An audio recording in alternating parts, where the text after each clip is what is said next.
এগুলো হচ্ছে একটা বাড়ি। এই বাড়ি, আরে না সমস্যা হবে না,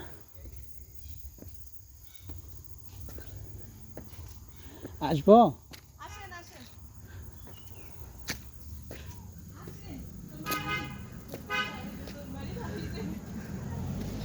আপনার কি বাঙালি নাকি আপনার কি বাঙালি না উপজাতি?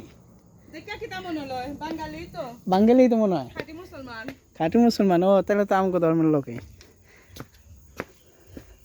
আপনি এখানে কতদিন যাবত আছেন?